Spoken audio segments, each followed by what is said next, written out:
Shopping ಅಂದ್ರೆ ಹೆಣ್ಮಕ್ಳು ಅಂದ್ರೆ ಶಾಪಿಂಗು. ಬಟ್ ನಮ್ಮಿಬ್ಬರ ವಿಷಯದಲ್ಲಿ ಶಾಪಿಂಗ್ ಇಬ್ಬರಿಗೂ ಸಿಕ್ಕಾಪಟ್ಟೆ ಇಷ್ಟ. Hi everyone, welcome back to my YouTube channel Darshana blog 7999.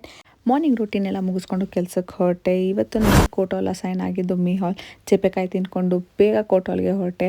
Ladies association ಒಂದು 2-3 ವೀಡಿಯೋ ಕ್ಲಿಪ್ ತೊಗೊಂಡಾದ್ಮೇಲೆ ಗ್ಯಾಪ್ನ ಬಂತು. ಟೈಮ್ ವೇಸ್ಟ್ ಮಾಡ್ತಿದ್ದೀನಿ, ಪ್ರಾಸೆಸ್ ಮೆನು ಪೇ ಮಾಡಿರಲಿಲ್ಲ, ಅದನ್ನು ಪೇ ಮಾಡಿ ನಾನು ಕೋಟಾಲ್ಗೆ ಹೊರಟೆ.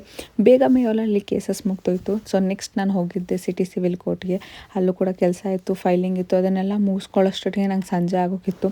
ಸಂಜೆ ನಾನು ಜೀವನ್ ಪ್ಲ್ಯಾನ್ ಮಾಡಿದ್ದು ಫಿನಿಕ್ಸ್ ಮಾಲ್ಗೆ ಹೋಗೋಣ, ಶಾಪಿಂಗ್ ಮಾಡೋಣ ಅನ್ನೋದು. ಸೊ ಶಾಪಿಂಗ್ ಮೇನ್ ಕಾರಣ ಇದ್ದಿದ್ದು ಜೀವನ್ ಅವರ ಬಾಬಿ ಬರ್ಡೇ ಬರ್ತಿತ್ತು. ಅವರಿಗೆ ಗಿಫ್ಟ್ ಕೊಡೋಣ, ಏನೋ ಶಾಪಿಂಗ್ ಮಾಡೋಣ ಬಾ ಅಂದ್ಬಿಟ್ಟು ನಾನು ಜೀವನ್ ಹೊರಟ್ವಿ. ಇಲ್ಲಿ ಬ್ಯಾಗ್ ಸಿಕ್ಕಾಪಟ್ಟೆ ಸೂಪರ್ ಆಗಿರೋ ಕಲೆಕ್ಷನ್ಸ್ ಇದೆ.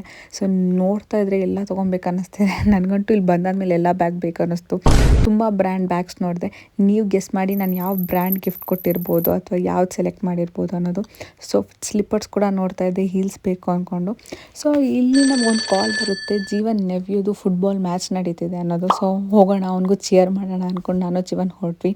ಅವ್ನ ಮ್ಯಾಚ್ ಕೂಡ ಅಲ್ಲಾಯಿತು. ಅದನ್ನೆಲ್ಲ ನೋಡಿಕೊಂಡು ಬರೋಷ್ಟೊತ್ತಿಗೆ ನಮ್ಗೆ ಲೇಟ್ ಆಗೋಯ್ತು. ನಾನು ಅಂದ್ಕೊಂಡೆ ನನ್ನ ಕನ್ನಡ ಪ್ರಾಕ್ಟೀಸ್ ಮುಗ್ದೋಯ್ತು, ಇವತ್ತು ಆಗೋದೇ ಇಲ್ಲ ಅಂದ್ಕೊಂಡು ದೇವಸ್ಥಾನಕ್ಕೆ ಹೋಗಿ ಮನೆಗೆ ಬರೋಷ್ಟೊತ್ತಿಗೆ ಲೇಟ್. ಬಿಗ್ ಬಾಸ್ ನೋಡಿ ಮಲ್ಕೊಂಡೆ. ಸೇದು ನೆಕ್ಸ್ಟ್ ಬ್ಲಾಗ್.